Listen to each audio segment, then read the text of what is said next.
Terima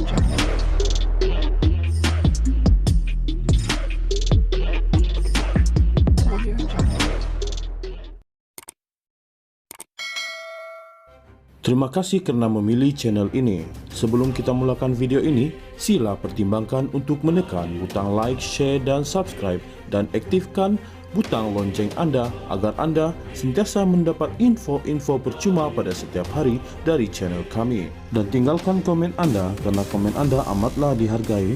Terima kasih. Speaker Parlimen Azhar Azizan Harun mengesahkan Najib Razak telah memfailkan petisyen bagi memohon pengampunan diraja atas pemenjaraan 12 tahun yang kini diterimanya.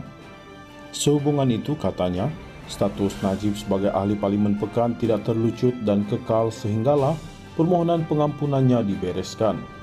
Tambah beliau, Najib hanya akan kehilangan statusnya sebagai ahli Parlimen Pekan sekiranya permohonan pengampunan diraja itu ditolak. Memandangkan petisyen pengampunan telah difailkan oleh Najib di bawah perkara 42 Perlembagaan Persekutuan PP pada 2 September 2022, iaitu dalam tempoh 14 hari dari tarikh keputusan Mahkamah Persekutuan, maka kuat kuasa kehilangan kelayakan beliau sebagai ahli Parlimen hanya akan bermula sebaik sahaja petisyen pengampunan itu dibereskan jika petisyen ditolak. Ini bermakna status Najib sebagai ahli Parlimen Pekan pada masa ini tidak berubah dan akan hanya dimuktamadkan apabila petisyen pengampunan itu dibereskan, katanya dalam satu kenyataan media. Dalam hal berkaitan, ramai yang bertanya, adakah ini bermakna Najib akan bebas dalam waktu terdekat ini? Sebagaimana termaktub dalam Perlembagaan Negara, petisyen pengampunan hendaklah difailkan dalam tempoh 14 hari setelah mahkamah paling tinggi iaitu Mahkamah Persekutuan membuat keputusannya, tetapi tiada had masa bila pengampunan itu mesti diberikan. Keputusan mengenainya akan diputuskan oleh lembaga pengampunan di mana Yang di-Pertuan Agong adalah pengurusinya. Boleh jadi, lembaga pengampunan hanya akan bersidang 2-3 tahun atau 5-6 tahun akan datang. Tetapi memetik kenyataan bekas Peguam Negara Abu Talib Othman sebelum ini, pengampunan biasanya hanya diberikan setelah pesalah menjalani 2/3 daripada hukuman yang telah disabitkan. Ini bermakna dalam kes Najib, tidak mungkin pengampunan diberikan dalam waktu yang terdekat ini kerana beliau belum pun sampai sebulan menjalani hukumannya. Jika tiba-tiba diampunkan dan diberi pembebasan, kesan buruknya ialah seolah-olah keputusan mahkamah yang mengekalkan hukuman 12 tahun penjara telah tidak dihormati. Sebarang keputusan berkaitan pengampunan oleh Agong juga bukan atas kapasiti baginda secara pribadi, tetapi melalui lembaga pengampunan yang turut dianggotai Perdana Menteri, Peguam Negara, Menteri di mana pesalah menjalani hukuman dan beberapa orang lagi yang dilantik oleh Agong. Di waktu yang sama juga, mahu tidak mahu, apa-apa keputusan tetap terikat dengan peruntukan undang-undang dan ketetapan perlembagaan negara. Jadi, jangan risau atau bimbang dengan pemfailan petisyen itu.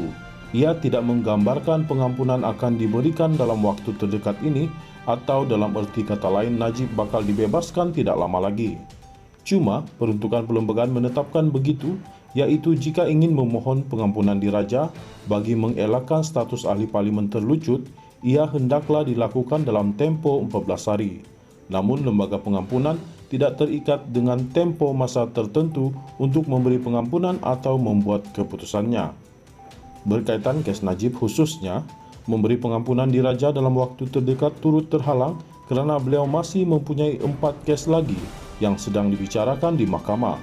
4 kes itu ialah penyelewengan RM2.3 bilion dana 1MDB, salah guna kuasa untuk meminda laporan audit, pecah amanah ke atas harta kerajaan Malaysia berjumlah RM6.6 bilion berkaitan bayaran kepada International Petroleum Investment Company IPIC dan pengubahan wang haram melibatkan dana SRC sebanyak 27 juta.